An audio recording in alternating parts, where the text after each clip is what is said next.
Universalist Church, building community, inspiring growth, creating change.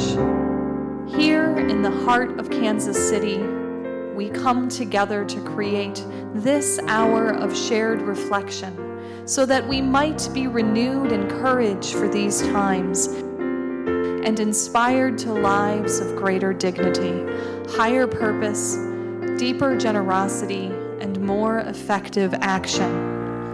If you are new to Unitarian Universalism or to our congregation, we want to get to know you and share a part of your journey. If this place is already your spiritual home, welcome once more. We need one another, and it is good to be together again. Through the gifts of technology, we also gather virtually to celebrate community and connections as we lean into the values of justice, compassion, and reason. Welcome to all those who are joining us in this way today. Together, we learn the love that has the power to overcome both loneliness in the heart and oppression in the world. Welcome to our service this morning. May the words and music and images that we offer today nourish our best selves, calling forth abundant wisdom and love. Arise, O souls, arise.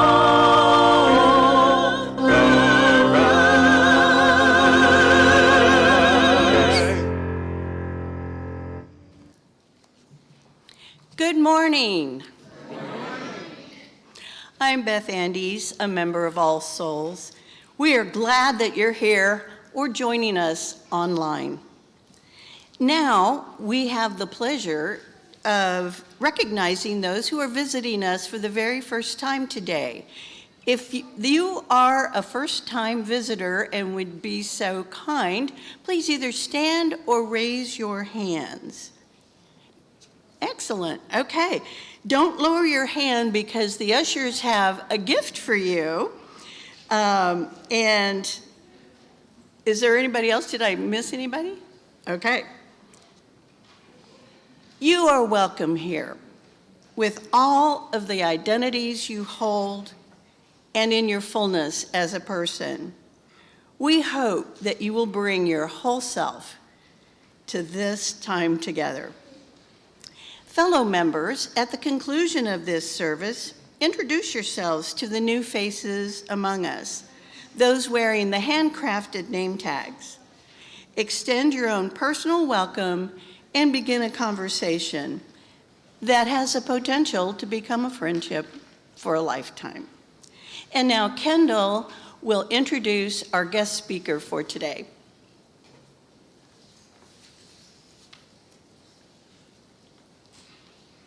Good morning. Good morning. When I first arrived in Kansas City 11 years ago, I spent the Sundays before my start date here at All Souls visiting other congregations in the city on Sunday mornings. One of the places I thought I should check out was our neighbors down the street, Community Christian Church. I will always remember how, when I paused to greet the minister after the service and explained who I was, Reverend Bob Hill lit up with collegial enthusiasm and welcomed me to the city, to my new position, and to the interfaith community. In the years that have followed, I've had the opportunity to work with Bob on social justice issues, on annual celebrations of the legacy of Martin Luther King, and other interfaith projects. I have benefited from his example of leadership and from his unfailingly supportive collegiality over those years. Since his retirement from Community Christian in 2015, after 28 years of service there, he continues to share his gifts and commitment with our city as a consultant to the Kauffman Foundation and other nonprofit groups, an advocate for education and social justice, and the minister emeritus at his former congregation. It is always a pleasure and an honor to welcome him to our pulpit. Please join me in doing so this morning. dearly beloved, the Reverend Dr. Robert Hill, my esteemed colleague and friend.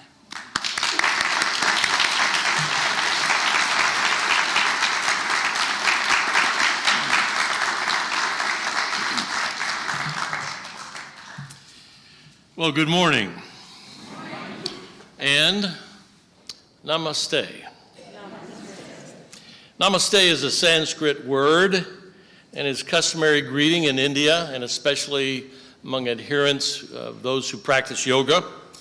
It literally means bowing to you, or I bow to you. Now, spiritually, it can also mean between two persons or one person in a group. The divinity in me greets the divinity in you. Now, if you're more of a humanist and uncomfortable with that direct of a spiritual take on the meaning, it could also mean I greet the belovedness in you as you also greet the belovedness in me. And if you're way too uncomfortable with that, if you're in the last category and you say that's way too frou-frou, way too intimate, well, bless your little heart.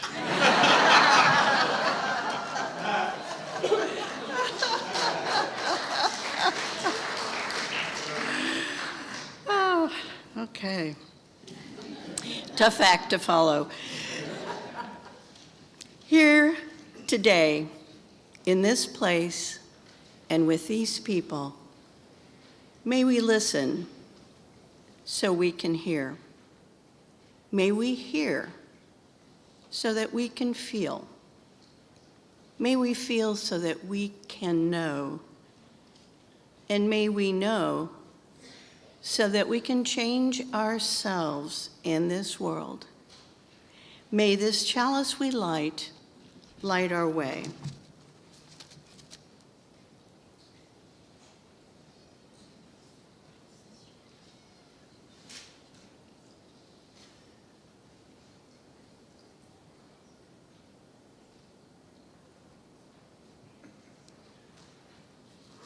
Please stand as you are able and join in the affirmation of our covenant, and then remain standing as we join together in song.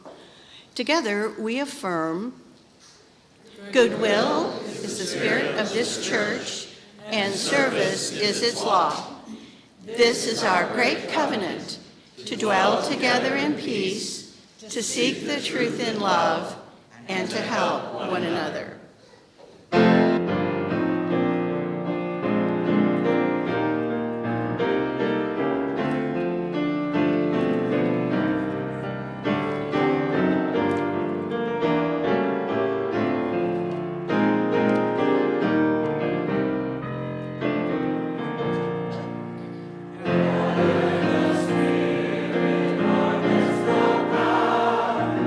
Separate fires, the kindle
This month in religious education, we are exploring the theme of heritage and the gifts it brings.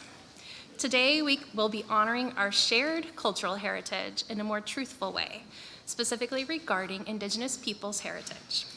Embracing hard things about our history is a humble journey toward doing the justice work of holding up the contributions and resilience of Indigenous peoples, especially considering the atrocities against Native Americans for hundreds of years. In today's story, we witness a family celebrating a powerful ritual that upholds their culture, healing traditions, and the creative spirit of Native American communities. May we be open to the gifts of heritage this story will bring.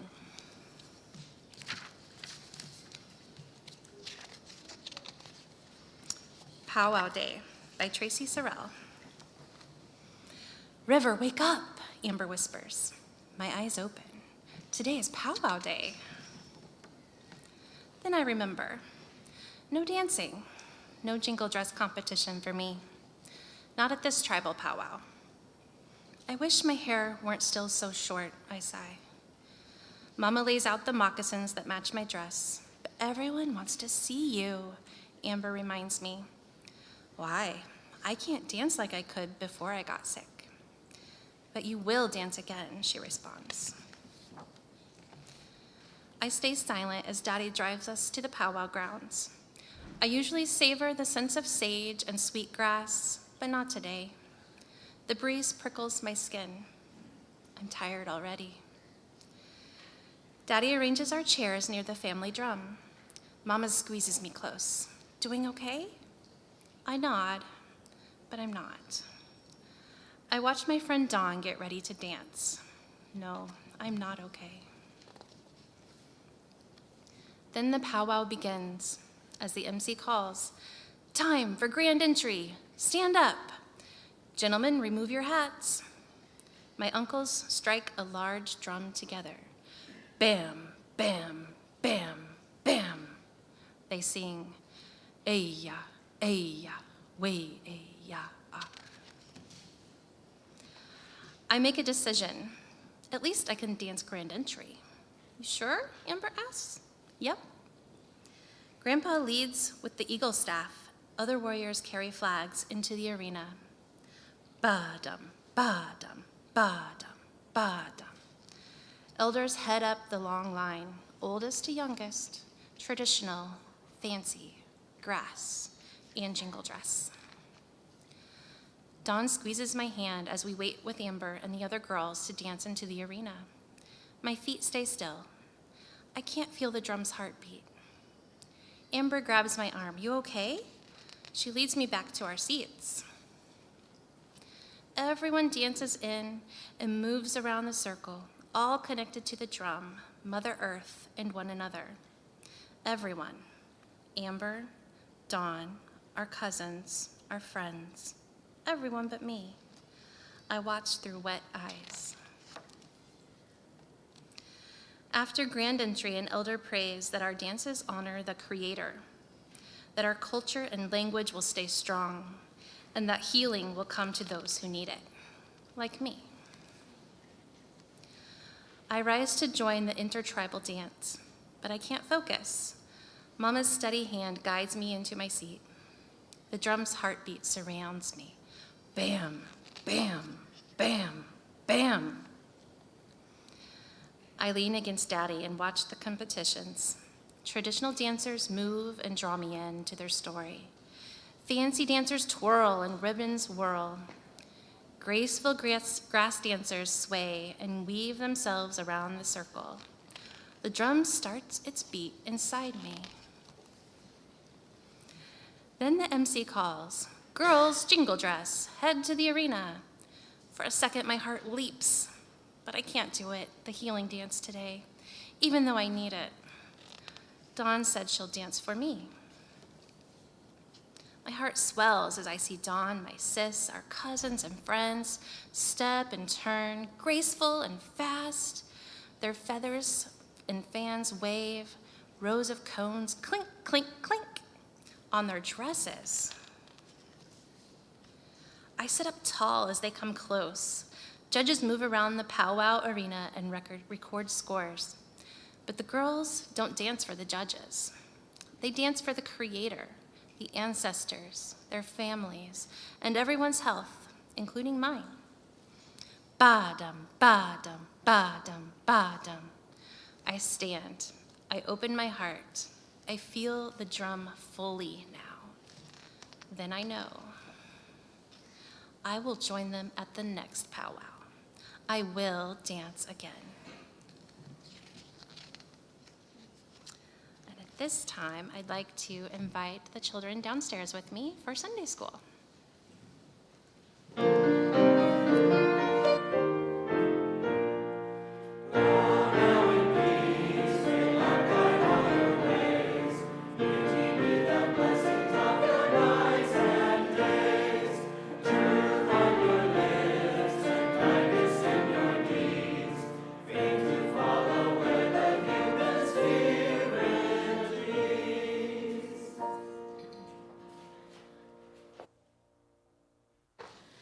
Good morning.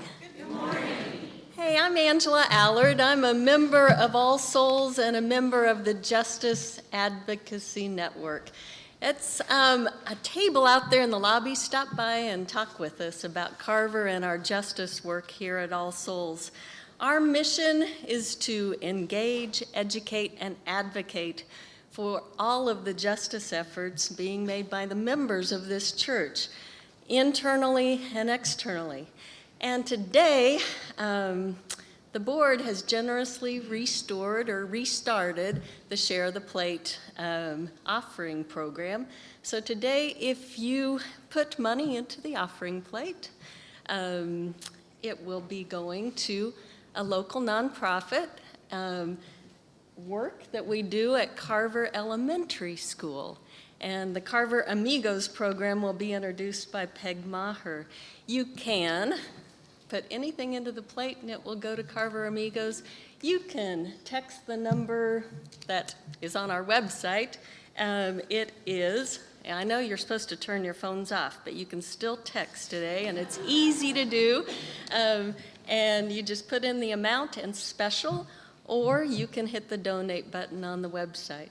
And now I'd like to introduce Peg Maher. She has been coordinating our volunteers over at Carver and two of our amigos.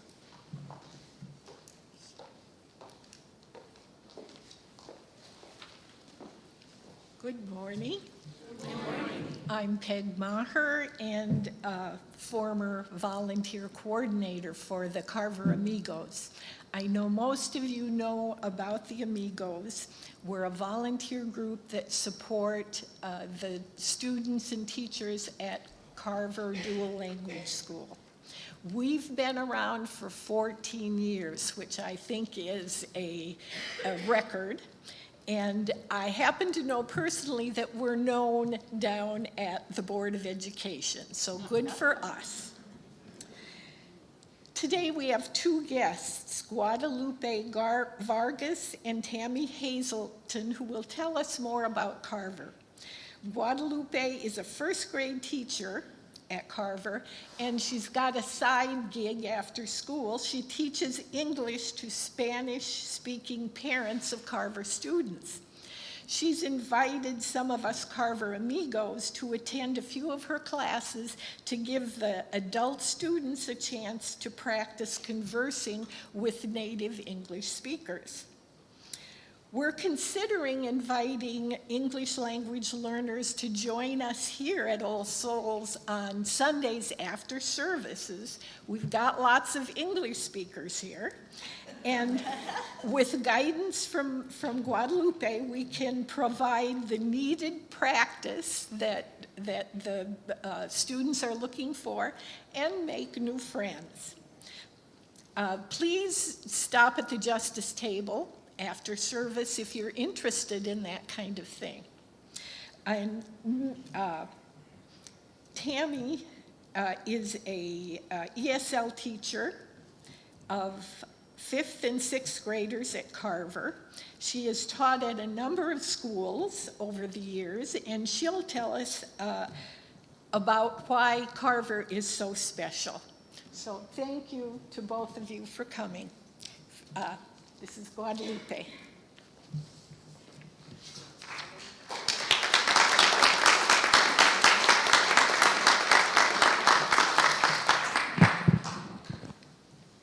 Buenos días. Buenos días. Good morning. My name is Guadalupe Vargas. I'm a first grade teacher at Carver Elementary School. Our school is a place where kids and families who don't speak English come to learn. As teachers, we have the wonderful opportunity to teach in Spanish and English. I'm here today on behalf of Carver teachers, parents, and students to thank you for the compassion and generosity that you have continuously showed us with. From the yoga classes with Dr. Carol to the Adopt a Family initiative and everything between, like volunteers who come to practice English with some of our adult learners, you are helping our diverse community from all parts of Latin America learn about each other and our kids to have a connection to their roots. We are extremely grateful for your continued support. On behalf of Carver, thank you. Thank you so much.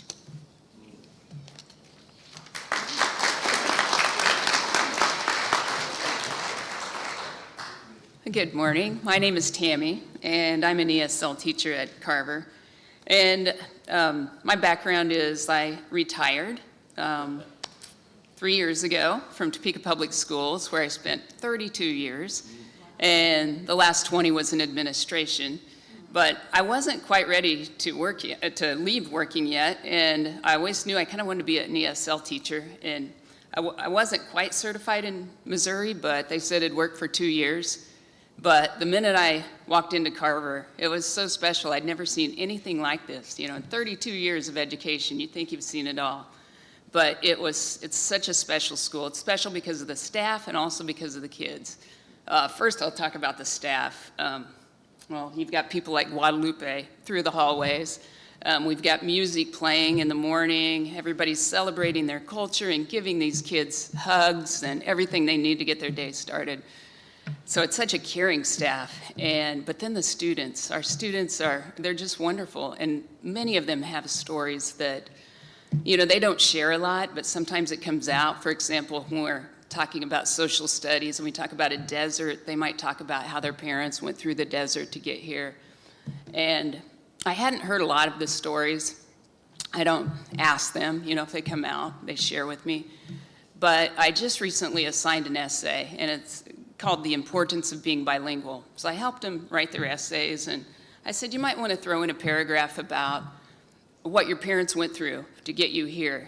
And those essays I thought maybe there might be a picture, because I know that Miss Carol took a picture in the slideshow, so it might come up. But we have a hallway with 100 essays up on the wall.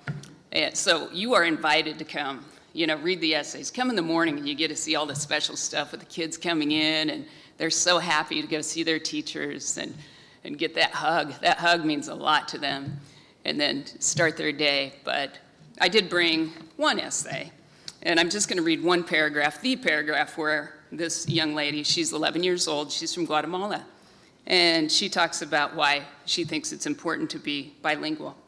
She says, finally, and most importantly, I'm proud to support my culture.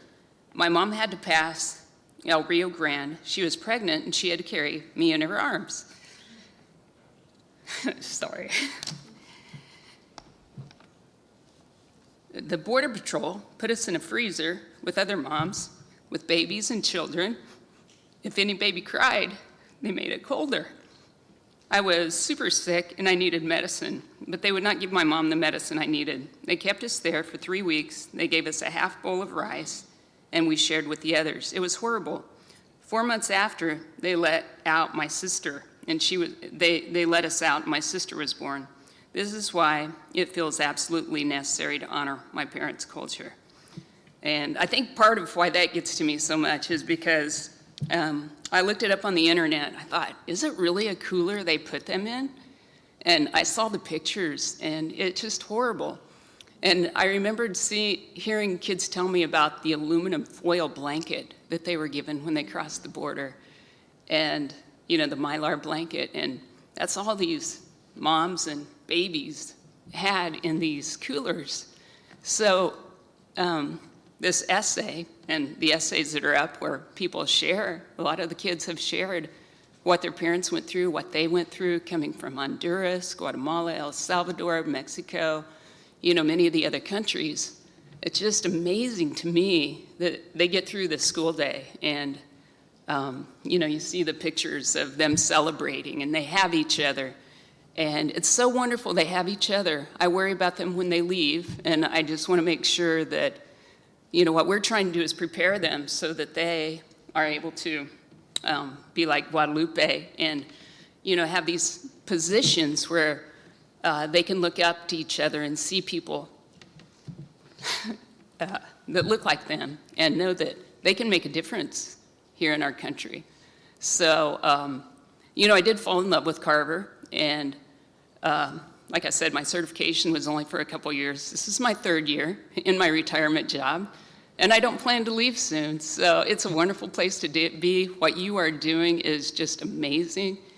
And my first year, it didn't take me long to figure out who our biggest partner was, as I met like Carol and Peggy and John and Terry. And when they'd come and bring in food, and they would stay and they would talk to us. And I just love the fact you get to know us, you get to know our kids, and that we get to see you each year. So thank you so much for what you've done for us.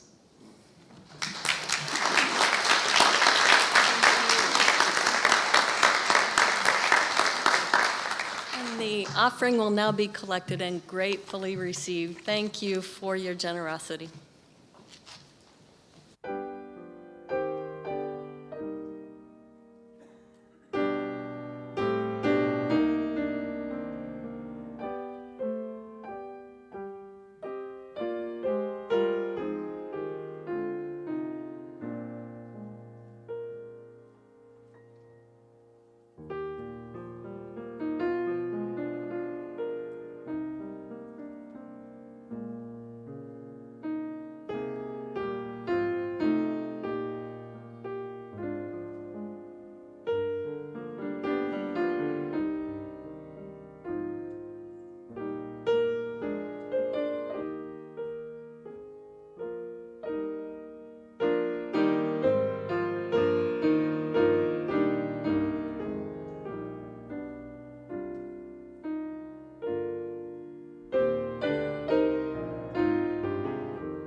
And now, please join with me in the dedication of the offering. We dedicate our offerings and our actions to the mission at the heart of this congregation, to build a respectful, caring community, to inspire personal and spiritual growth, and to create change toward a just and compassionate society.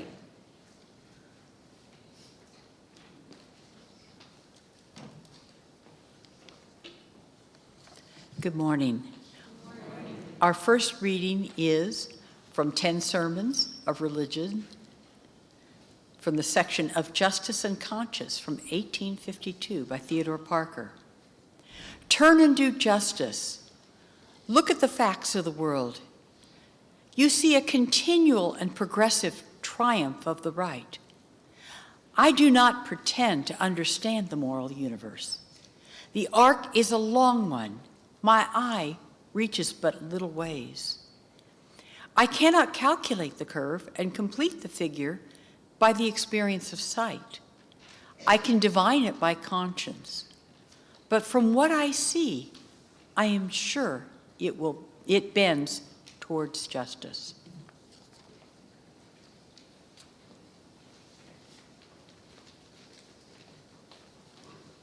This reading is Paul Lawrence Dunbar's short poetry called Justice. Enthroned upon the mighty truth, within the confines of the laws, true justice seeth not the man, but only hears his cause, unconscious of his creed or race. She cannot see but only weighs, for justice with unbandaged eyes would be oppression in disguise.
Freedom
In my neck of the woods, we'd say, well, somebody ought to say amen to that. My goodness. Good morning again.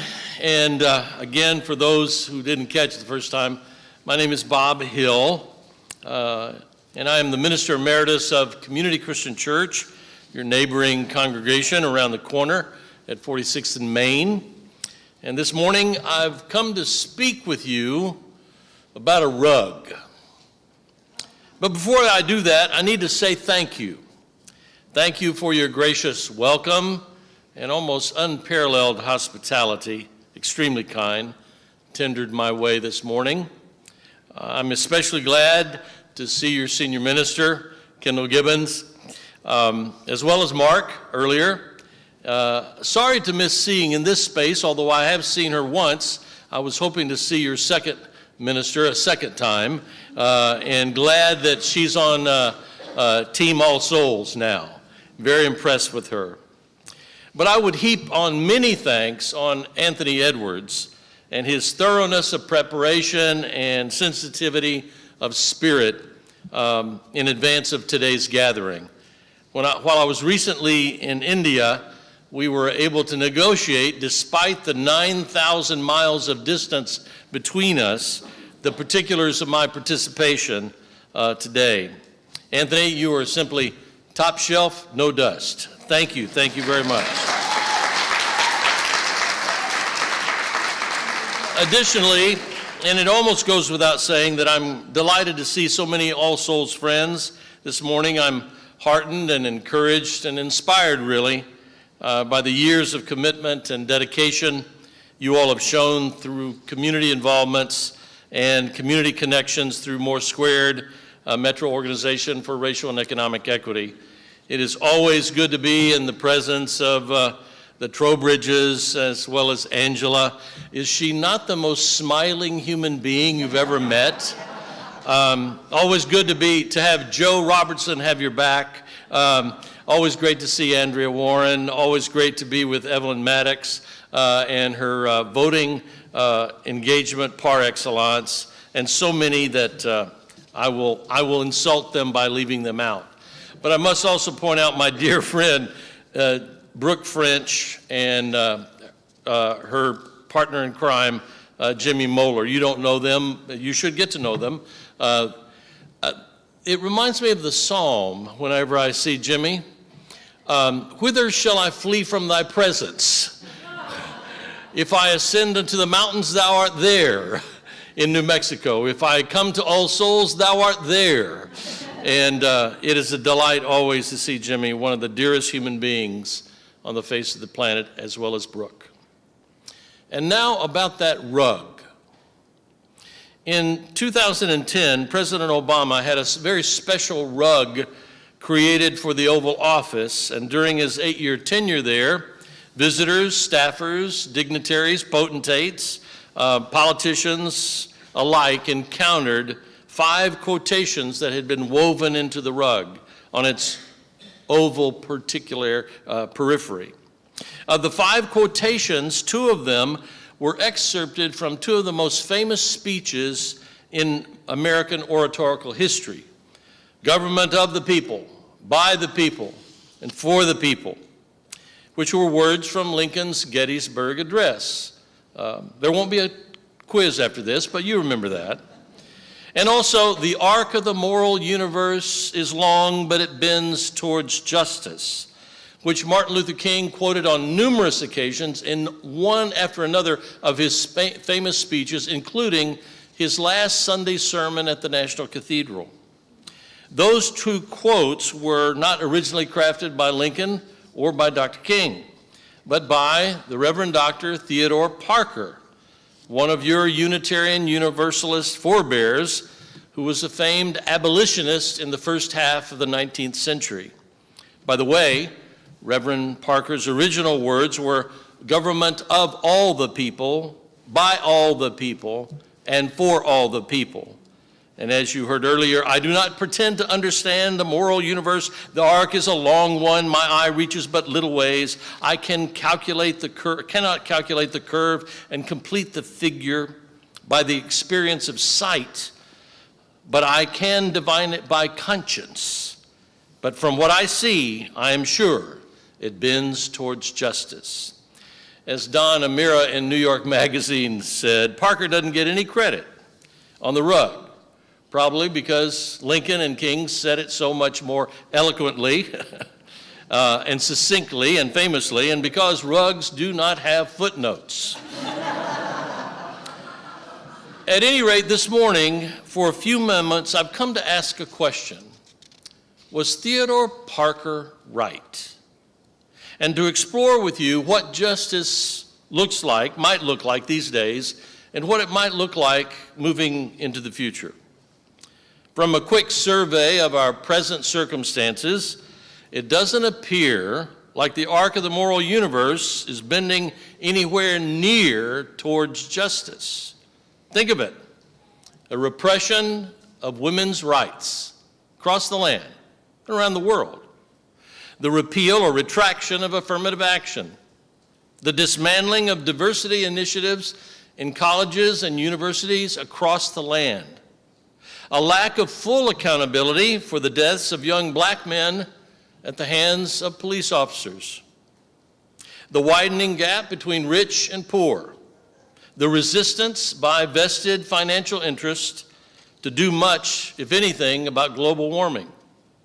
And the list, as you well know, could go on and on. But Theodore Parker believed he was right, and his belief was borne out by history. Growing up in Lexington, Massachusetts, the youngest of 12 children, only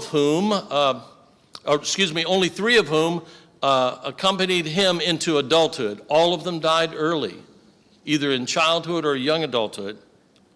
Parker would soar like a meteor over the Boston landscape and become part of the inner circle of the Transcendentalists, including Ralph Waldo Emerson, Henry David Thoreau, with friends like Louisa May Alcott and Harriet Beecher Stowe. Nice group to hang with, huh? As a leading abolitionist of the time, he opposed slavery and its attendant nefarious subsets of evil, including the Fugitive Slave Act. Parker's activism also came at a cost. Pulpits that once welcomed him as a guest preacher closed. Friends abandoned him. The denomination itself came to judge him as a heretic. And yet he pressed on, undaunted. And when he died of tuberculosis in 1859, at the age of 49, in Florence, Italy, slavery was still in place in America, nearly 83 years after the founding of the United States of America. And yet, Parker believed to the last breath he took that the arc of the moral universe would bend finally towards justice.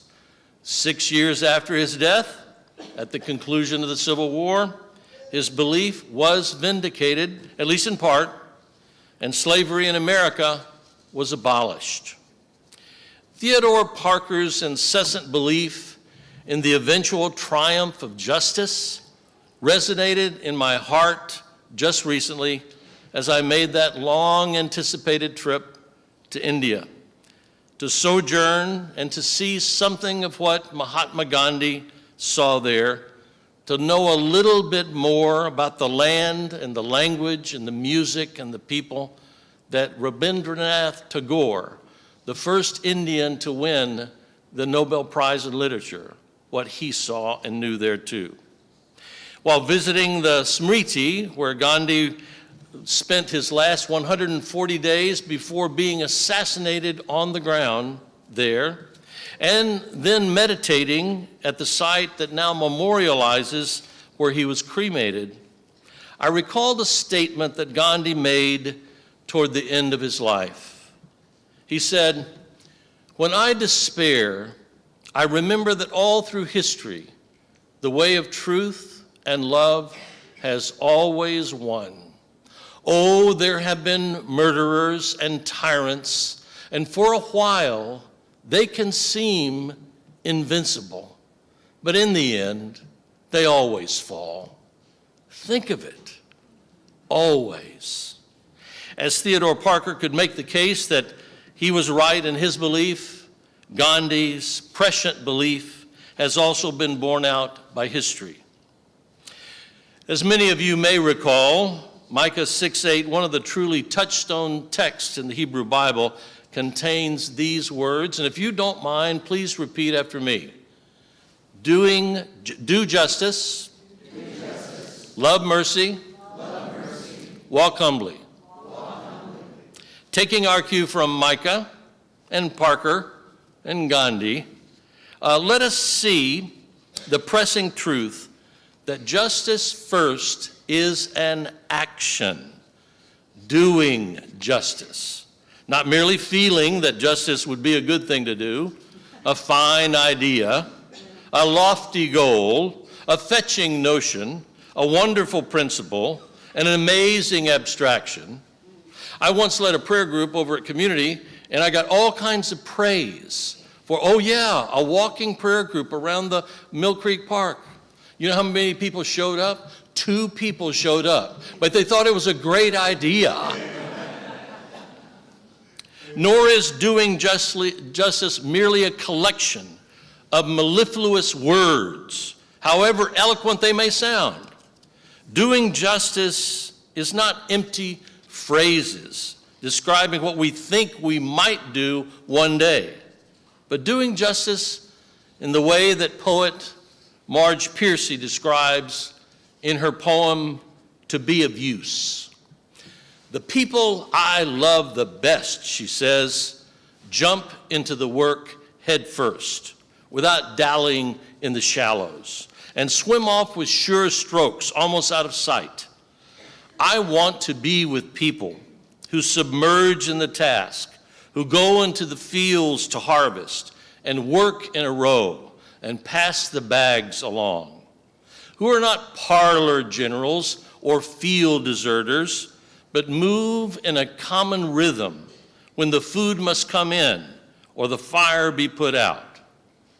The thing worth doing well done has a shape that satisfies, clean and evident. Greek amphoras for wine and oil, Hopi vases that once held corn are put in museums, but you know they were made to be used. A pitcher cries for water to carry, and people for work that is real. Justice is something we do, large or small, known by many or known only by a few. Secondly, let us see as well that justice is to be done in a humane, human, honest, and hopeful way. Justice is never justice if it ever becomes reptilian, cold, calculating, and humorless. You'll notice how snakes never have a sense of humor. Justice to be a justice that really lasts and has generative power is always tempered with compassion. Doing justice sometimes requires the balancing the scales of what's right and what's wrong, and making sure everyone gets a fair shake, or to use Walter Brueggemann's haunting clarification, to sort out what belongs to whom and to return it to them. To do justice in a human and humane fashion means to master 2 truisms. To paraphrase Paul Tillich, justice without merciful love is legalism. Merciful love without justice is sappy sentimentality. What was the key to Parker's and Gandhi's perduring belief in justice prevailing? I believe it has to do with an ultimate commitment to living a life of compassion. Or to use the words of the Hebrew prophet Micah, living a life of justice coupled with mercy. Let me put it this way. Just as a sandwich consisting only of peanut butter is hard to chew, let alone to savor, so a life only with justice as its chief component is hard to swallow. With a peanut butter sandwich, you usually want some jelly to go with it. At least I do on my sandwiches. So with justice to be a livable reality, you need some mercy to go along with it. As my friend and yours, Forest Church, once reminded us, many religious leaders, from Muslim Shiites on the religious right to Christian liberation theologians on the left, invoke justice as the highest of all theological virtues. Their cases are often strong, for victims of injustice are everywhere, victims of economic injustice, social injustice, political injustice, victims too of racial and gender and identity inequity. To struggle against such injustice is noble, even holy, but only if we remember that to balance the scales of justice perfectly is humanly impossible. It always has been, and it always will be.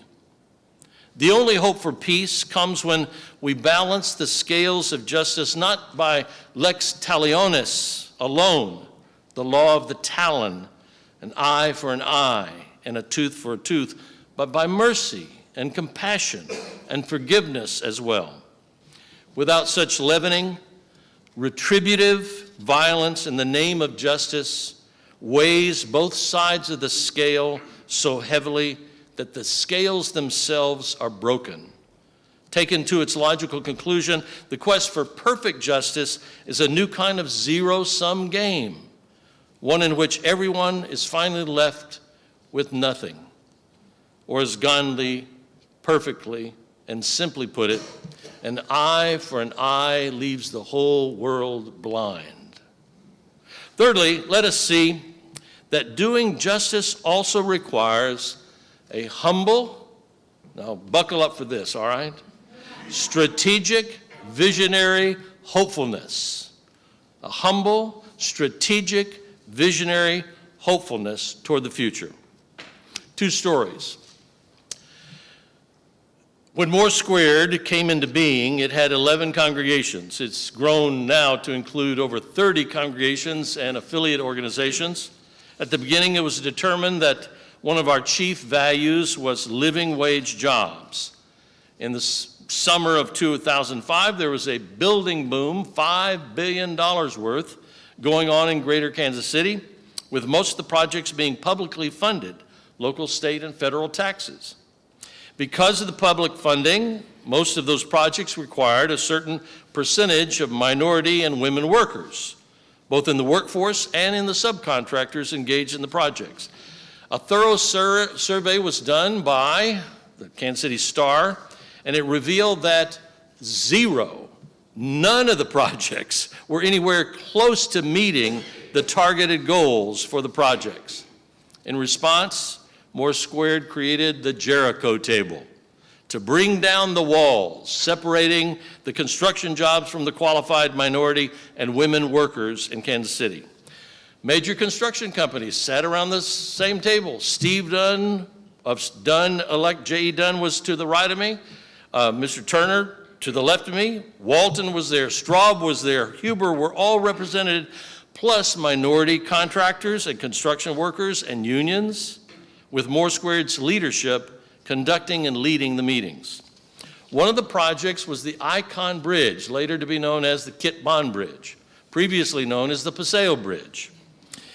More Squared wrote the RFP for that project, $250 million project. We tapped into a highway funding bill that got $2.5 million for training done by the Full Employment Council. The project was completed with those strategically envisioned goals of 30% workforce and 30% contractors, subcontractors, and it was verified by the AFL-CIO that those goals were met. That meant real careers, not just a job on that project, but careers in the construction industry for minorities and women. Strategic, visionary, hopefulness. You got that? Well, another story just to illustrate. In 1926, Mordecai Wyatt Johnson became the first African-American president of Howard University. Mordecai Wyatt Johnson would go on to lure Howard Thurman and his wife, Sue Bailey Thurman, to join the faculty, and then nearly a decade later, enlisted them to visit India on a pilgrimage of friendship, where they would be the first African Americans to meet and have deep discussions with none other than Mahatma Gandhi.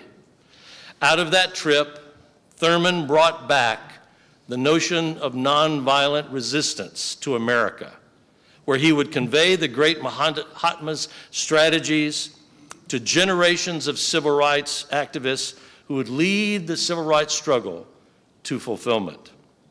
When he began, however, Mordecai Johnson, as president, had a primary concern. You know what it is: raise a lot of money. And number two, raise the standards of the law school, which was then not much more than a night school.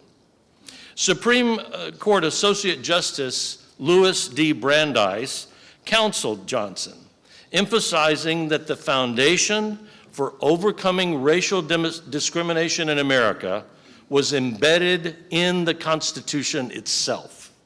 What was needed, Brandeis said, was for lawyers to be prepared to base their arguments before the court precisely upon the guarantees of that document. Mordecai Johnson secured Charles Hamilton Houston as the vice dean of the Howard Law School in 1929, and things got moving. An initial class of about 30 students was enrolled in an accredited full-time program with an intensified civil rights curriculum. Houston was bound and determined to train top-notch, world-class lawyers who would lead the fight against racial injustice. Among the first 7 students who graduated in 1933 was a young man named Thurgood Marshall. 21 years later, as an attorney for the NAACP, he would persuade the Supreme Court to strike down the discrimination in public education, and the rest, as they say, is history. Strategic, visionary hopefulness, and let us add that adjective, humble, strategic, visionary hopefulness. This is what is required to do justice for one and all. Doing justice, compounded by mercy, leading to humble, strategic, visionary hopefulness. Yes, Theodore Parker was right.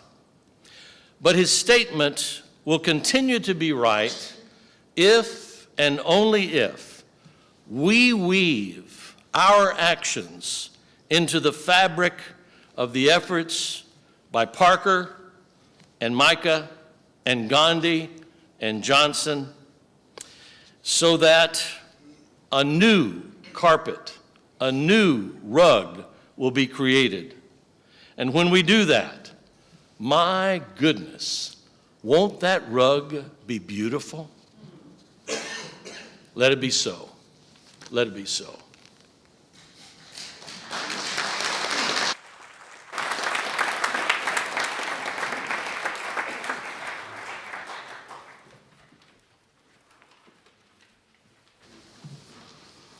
Now let us rise as we are able and willing and join together in a song, "We Are Not Our Own."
two quotations from my friend Seymour before we go.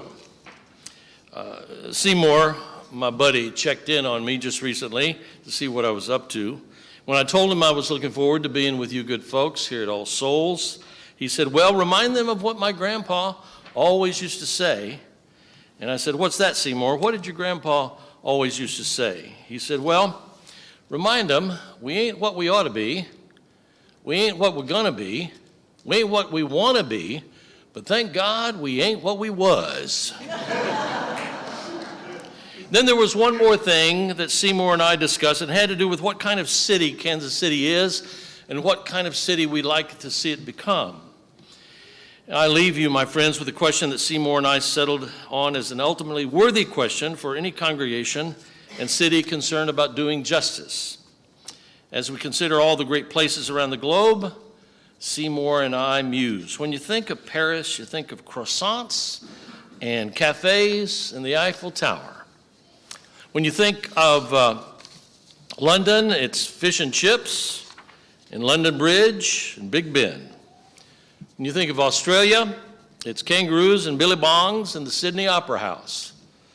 When you think of New York, it's the Empire State Building, the Statue of Liberty, the New York Yankees, or Mets, or the Jets, maybe, and Broadway.